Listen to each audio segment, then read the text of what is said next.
All right. Good morning. Good morning. Good morning. Good morning, everybody. Welcome. Thank you for being here. Thank you to your Friday morning.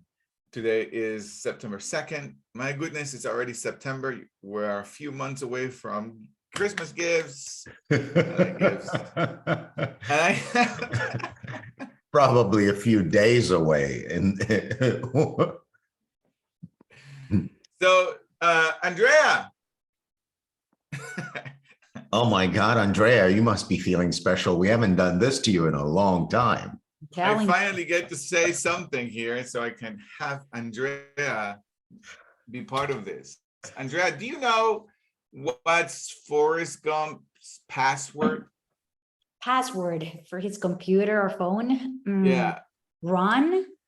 No. What is it? One, Forrest, one.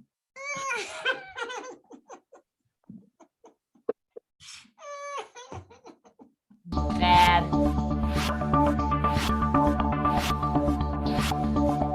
That might be the worst yet. and we've heard it before.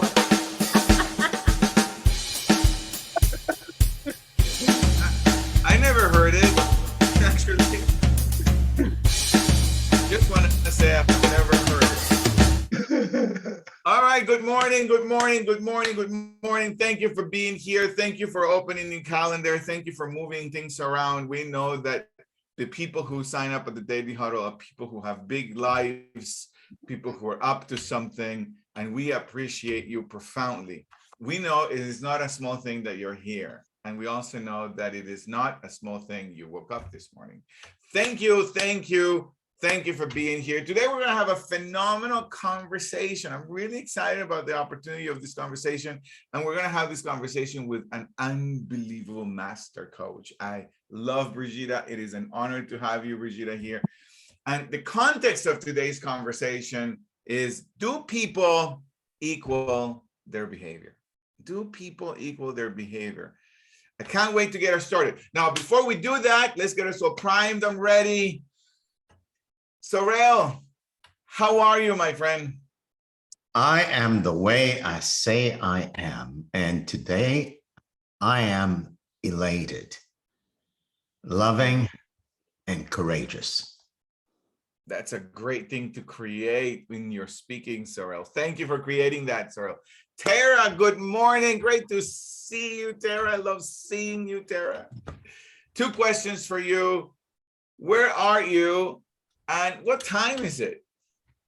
Where am I? I am nowhere else but right here with all of you, the best place to be on a Friday morning. And the time is right now, the only time that matters. Thank you, Tara.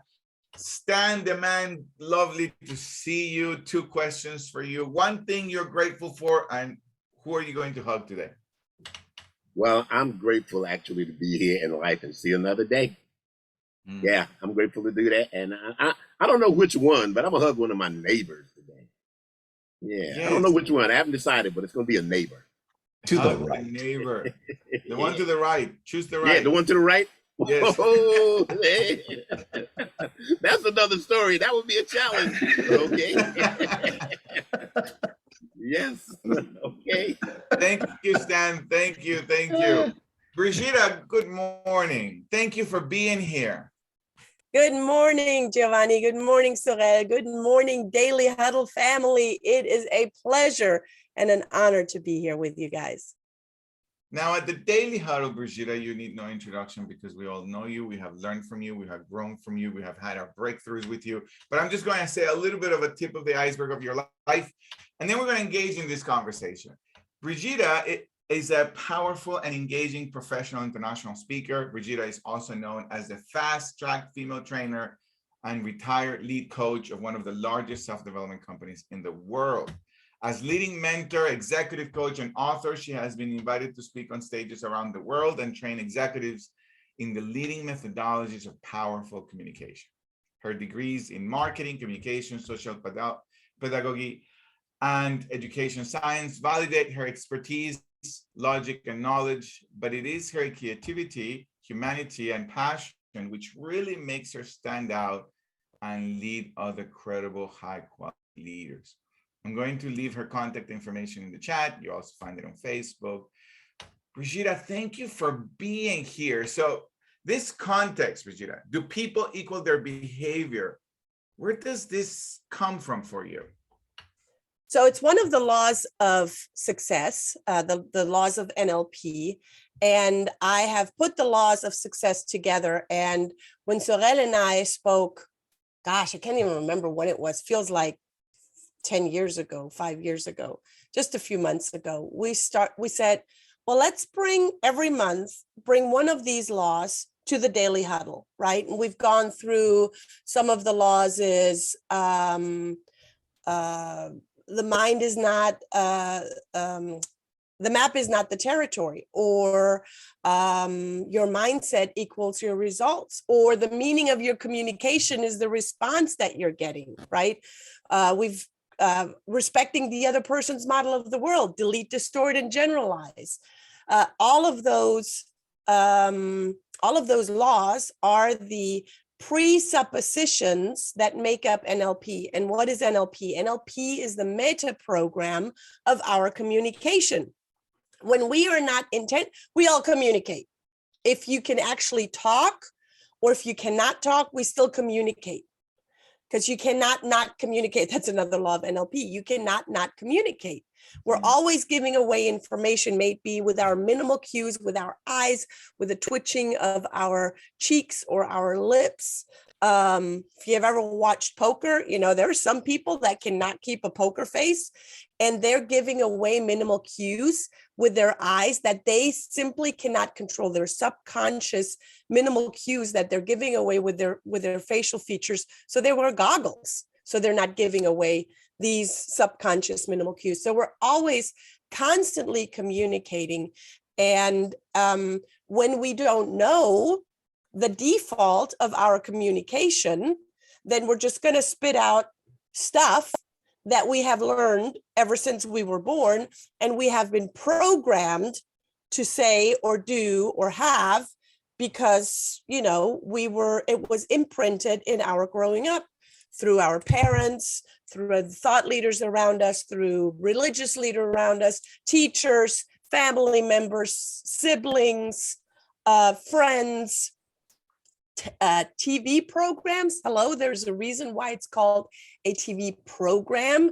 It is literally programming you. Advertisement is programming us, suggesting to us it's good to drink the dark brown bubbly stuff.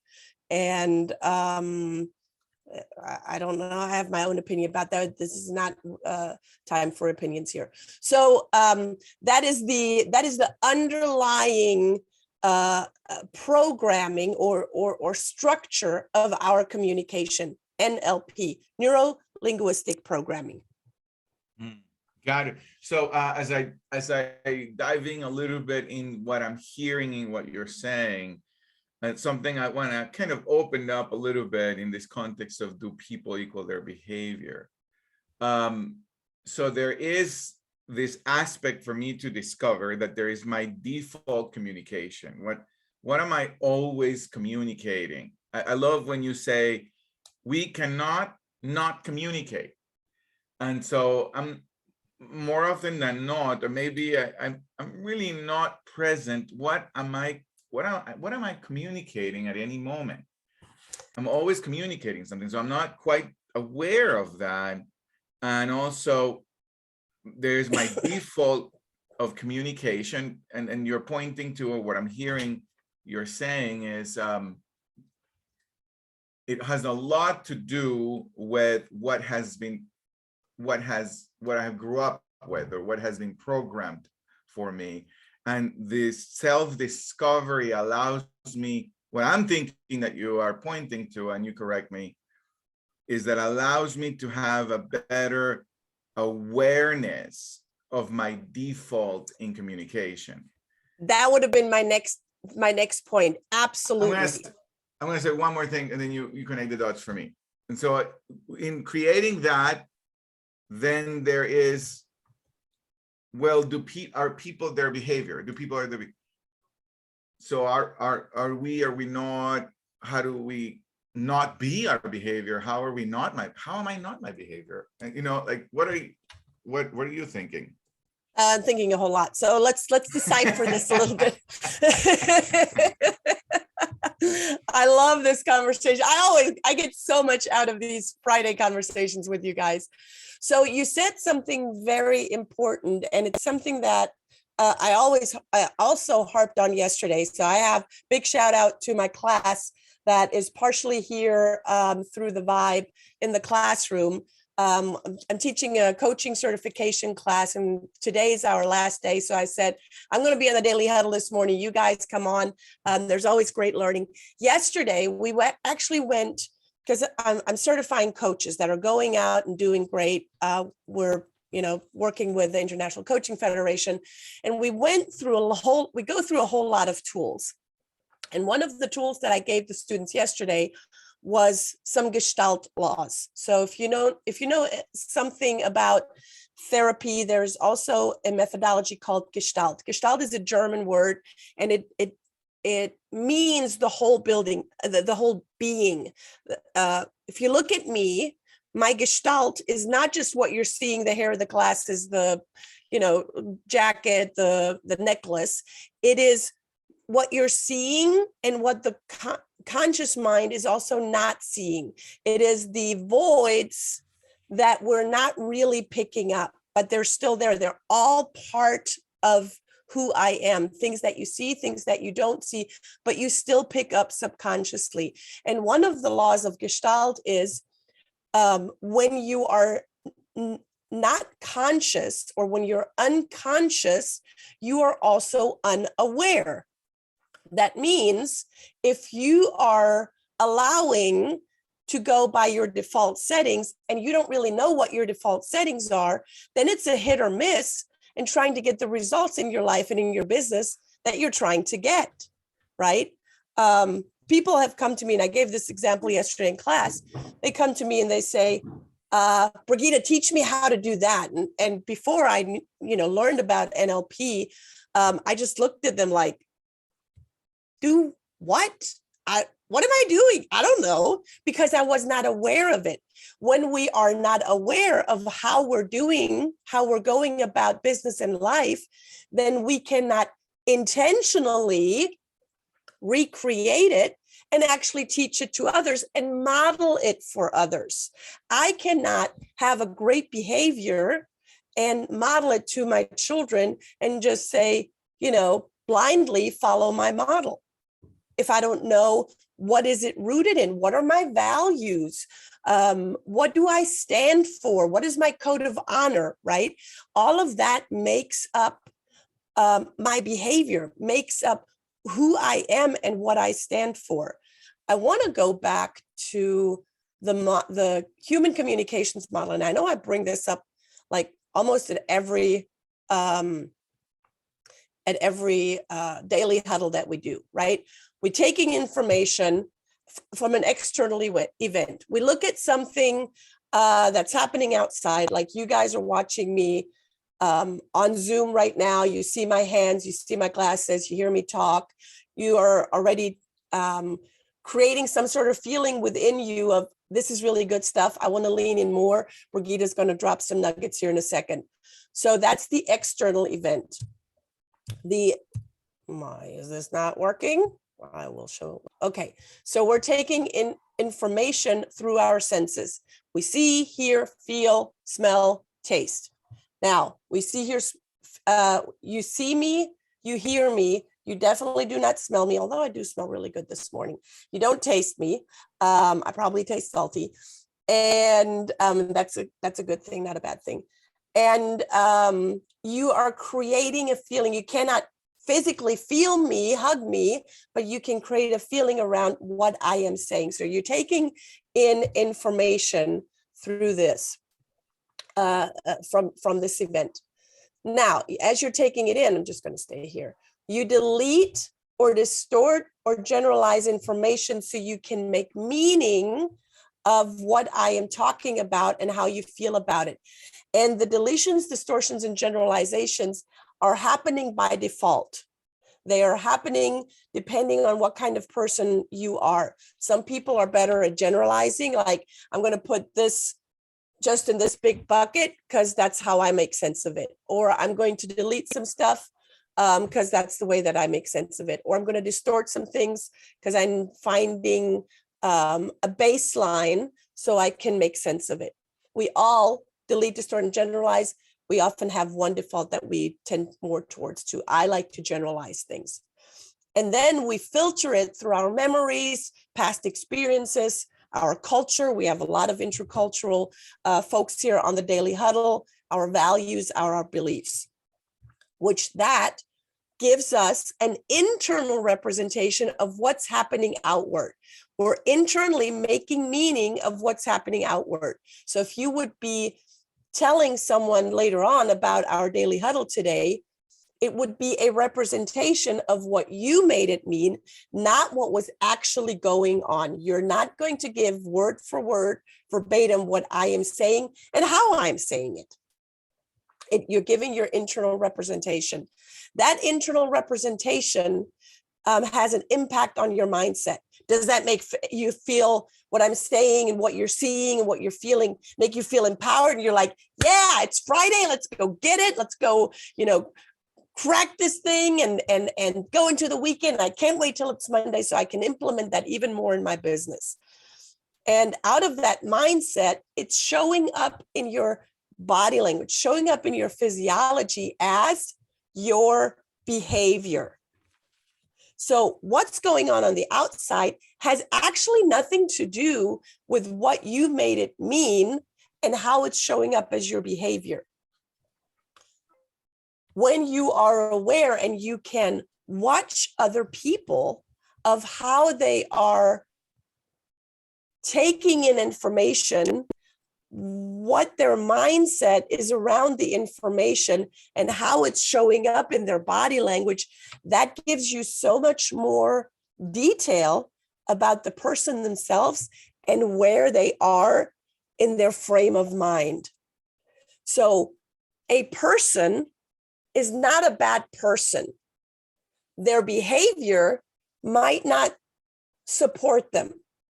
Their behavior might not be the behavior that you would wish that behavior would be. Let me give you an example. A boss comes in on a Friday morning and just chews everyone out. Their behavior is not one of a good leader.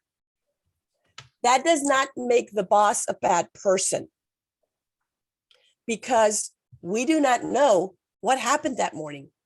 Maybe he or she lost his or her mom.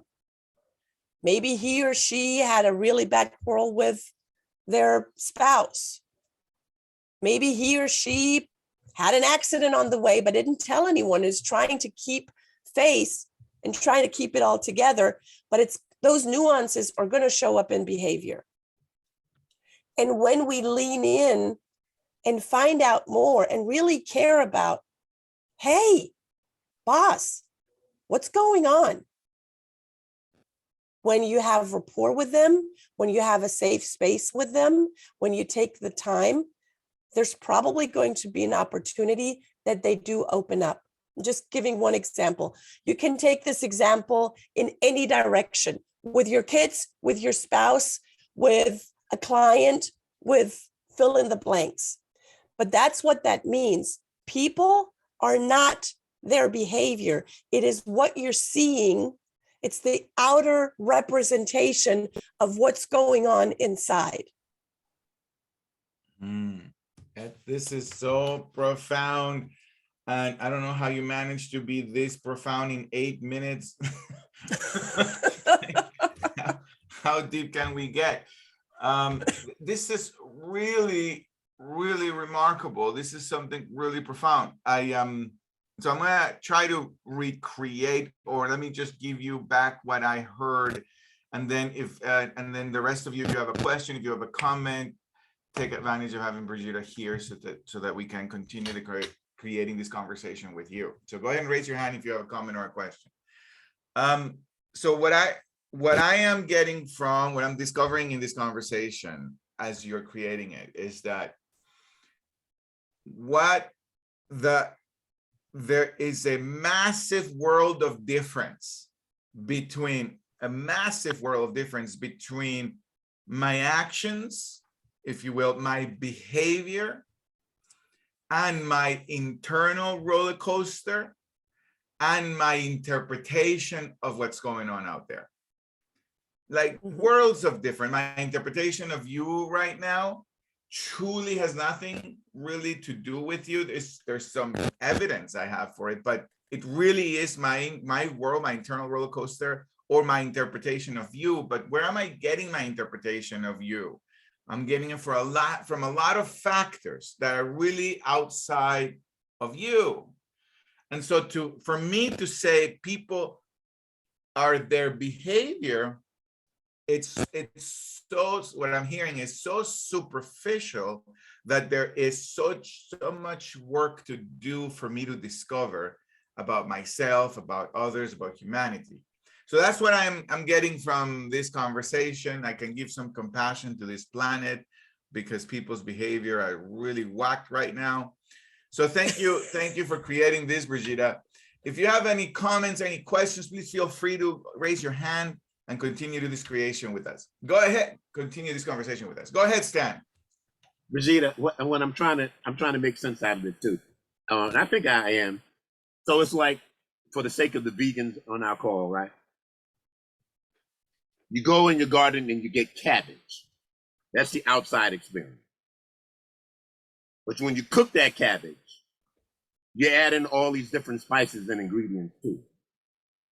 So the actual experience that we get is not what the experience really, really tastes like. It's because of everything that we've added as the additional ingredients that make up our personality that we are actually tasting. And we're not really tasting cabbage per se, but we're tasting cabbage along with what else we've added to it. Would that be a way to kind of describe it?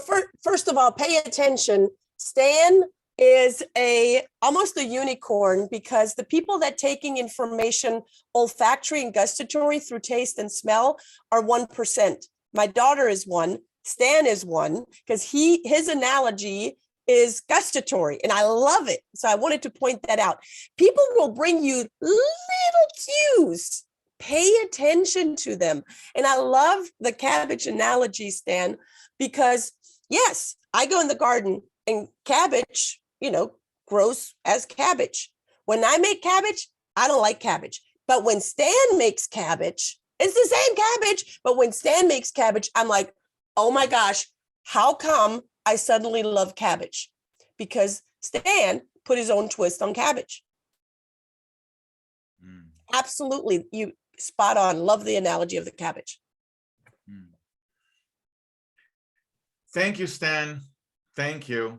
Since I am not part of the 1%, I'm still trying to cook that cabbage in a better way. Thank you, Stan. That's really, really great. So Gio, go ahead. May I add something? Yes. I want to bring another, this time, fruit analogy. When you take an orange or a lemon and you squeeze it, you get what? Orange or lemon, depending. You get the juice from the fruit, right? Yes. Or apple, you get the juice. You get the juice from the fruit. When you squeeze, that means that you're putting pressure on something, right? When you're under pressure, when I am under pressure and I'm being squeezed, I am going into my default. And if it's not a good default, if I am not aware what my default settings are, the juice can be rotten. And the deals through that, if the going gets tough and you go into a default setting because you don't know what your default setting is, and it could be, rooted in past experiences when you were, going through a negotiation and it completely went sideways. all of that stuff comes up in nanoseconds, and you're self-sabotaging, and the whole deal falls apart. So know what your juice is. And that is where NLP comes in, because it's the meta program of our communication. When we are under pressure, we're communicating in our default. And when we're not aware and we're not communicating with intention, we go into our default. And that 9 out of 10 times is not a good place to be. This is so great. So great. Trying to discover my default allows me to have the awareness of who I will be when I'm being pressured. Brigitta, Tara has a question. Tara, do you mind going off mute, or you want me to read it for you? You can read it. I didn't really know how to articulate it, so I tried to put it in the chat. But you mentioned that people process experiences, like Stan was one of the 2%, and you said something I'd never heard of before. I was wondering if you could review that, like how most of the process experiences versus. So there are people that take in information visually by seeing. There are people that take in information auditorily by hearing. There are people that take information by feeling. They're the kinesthetic, right? They're the people that cannot buy on Amazon. They're like, I need to actually go into a store and feel the fabric, or have it sent to my house so I can feel it and then decide, do I like it or not? And then there are the people that are taking in information through their nose. That is olfactory. And there are people that take in information through their mouth, through tasting, and that's gustatory. So olfactory is nose, gustatory is mouth, taste. And gustatory and olfactory are combined. They're connected, because what we smell, we can also taste, and vice versa. Now, we usually, to simplify, because we're humans and we try to simplify stuff, we put in olfactory and gustatory in with a kinesthetic. Because what happens when you're smelling something, it's actually a kinesthetic. There's particles that are touching your nostrils or your taste buds. So it's part of the kinesthetic experience. But there are people that are, my mother is one, my daughter is one, that will smell the tiniest little nuances. Like when I have a school, Montessori school, and when my daughter was tiny already, when she was like 1 year old or 1.5 years old, she would come into the school in the morning with me and she goes, something smells weird. And I'm like, I don't smell a thing. What are you smelling? Right? That's already when we discovered that she's very, very in tune with her nose and her taste buds. Fascinating. Thank you. I always just heard that we had visual and auditory learners. The other three, I know what they mean, except I never heard the word gustatory, but it's quite enlightening. So thank you. You're welcome. It's always a pleasure with you, Tara. Thank you. Thank you, Tara. Thank you, Brigitta. And when you say, last comment, I know we got to wrap up soon. When you say we take information kinesthetically or visually or by touch, in some degree, I feel like I take information in all ways, in all of them. We do. We do. We do, but you have one prefer. You're pointing to the one that my default understands better. Yeah. Right. You have one. We take in information through all the senses, but you have one that is your preferred, I'm going to call it representational system. Okay. It's called your preferred representational system. With you, Gio, I would assume that you're very visual, that you have to see things before you, because you're visionary, you see things in the future. You can also see that with your eyes. And that's a story for a whole nother time. Guys, especially my students, look where his eyes just went. I'm looking, right? And I have this new kind of way of looking at things where it's just not enough with my eyes. So I no longer I don't know how to say this, but I no longer honor my default. for many years, it was I gotta be looking at things. If I don't see it, I can't grasp it. But now I can see the limitations of my looking, of my perception. So I want to actually hear the whole thing, and by the words create a world that cannot be created by my sight. So I can't quite say visual is something I no longer want to just simply honor. But that's for myself. Yeah, I don't know if that makes sense. I hope that makes sense. And it's got to make sense to you, to no one else. And that means when you are aware that taking in information by default only visually is limiting you, now you are becoming more flexible in taking information by default on other levels, which will broaden the experience. And that's flexibility. And I think we've talked about flexibility many times before. The person with the most flexibility controls the system. Oh, I love that. Brigitta, I want to end on that. The person with the most flexibility controls the system. Thank you so much for being here, Brigitta. Thank you, the Center of Training, all of you over there. Thank you for being here. It was lovely to see you guys. Stan, Sorel, Tara, Liz, Sherry. Thank you all for being here. We love you. I love you. Sorel loves you more. And as always, I'm going to end with our seven tenets, which I guess now we have 8. The first one is love. Love always. Love those who you have an opinion about. Love those who you don't agree with. Love. Stress less. It's only one life, really. There's no seconds. Just take it easy. Laugh more. Stress your chicks. It will help you in becoming a more sexy human being. And enjoy the process anyway. Eat more plant-based. Get closer to the trees. Hug the trees. Eat the trees. Sleep at least 7 hours, I say. Sorel says 8. Tara says 6. I don't know, but sleep a little more. Really, sleep more. Always move every day. 10 minutes in the morning, 10 minutes in the afternoon. Move every day. Get your body moving, and give. Give what you got. Give your resentment away. Give your love away. Just keep giving. Keep giving it all. It's energy flows through you when you keep giving. And then finally, and always check yourself before you wreck yourself. Thank you all for being here. We'll see you Monday. Bye-bye. I love you. Bye-bye. Thank you, Brigitta. Thank you. Love Thank you you. all. Thanks, Tara. Thanks, Thank guys. you, everyone. Thank you, Gio. See you guys.